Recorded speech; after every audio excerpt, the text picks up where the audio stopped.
ગુજરાતમાં કરકસરના પગલાંની સચિવાલયથી શરૂઆત થશે। સરકારી કચેરી અને સચિવાલયમાં પગલાં લેવા માટે સરકારે સૂચના આપી। તમામ કચેરીઓમાં વીજ ઉપકરણો જરૂર ન હોય ત્યારે બંધ રાખવાની સૂચના અપાઈ છે। અધિકારીઓની ચેમ્બર, મીટિંગ રૂમ અને સર્વર રૂમમાં જરૂરિયાત મુજબ જ એસી ચલાવવામાં આવશે।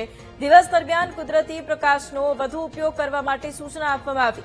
વોટર કુલર સવારે શરૂ કરવા અને રાત્રે બંધ કરવા માટે આદેશ અપાયા। કર્મચારીઓને લિફ્ટનો ઓછો અને સીડીઓનો વધુ ઉપયોગ કરવા માટે અપીલ કરાઈ છે। કર્મચારીઓને વીજ ઉપકરણોનો જરૂરિયાત અનુસાર ઉપયોગ કરવા માટે અપીલ કરાઈ છે।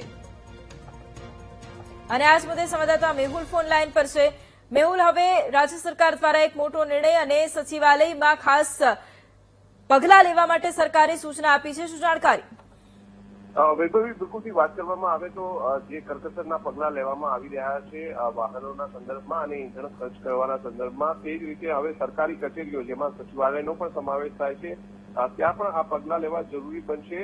કેટલાક સૂચનો રાજ્ય સરકારે જે છે તમામ કર્મચારીઓ, અધિકારીઓ જે છે તેમને જારી કર્યા છે। અધિકારીઓએ ચેમ્બર, મીટિંગ રૂમ અને સર્વર રૂમમાં જરૂરિયાત મુજબ જ એસી જે છે તે ચલાવવાનું રહેશે। દિવસ દરમિયાન કુદરતી પ્રકાશનો વધુ ઉપયોગ કરવા માટે પણ સૂચના આપવામાં આવી છે, જેથી લાઇટ જે છે તેનો ઉપયોગ ઓછો થઈ શકે। વોટર કુલર જે ચલાવવામાં આવે છે તે સવારથી સાંજ સુધીના નિશ્ચિત સમય માટે ચલાવવામાં આવે અને લિફ્ટનો પણ ઓછો ઉપયોગ કરવા માટે અપીલ કરવામાં આવી છે। આ કર્મચારીઓને વીજ ઉપકરણની જરૂરિયાત અનુસાર ઉપયોગ કરવા માટે રાજ્ય સરકારે સૂચનો બહાર પડ્યા છે અને તમામ જે કચેરીઓ અને વડા જે કચેરીઓના વડા છે તેમને આ પત્ર લખવામાં આવે છે। બિલકુલ, આભાર મેહુલ તમામ જાણકારી માટે।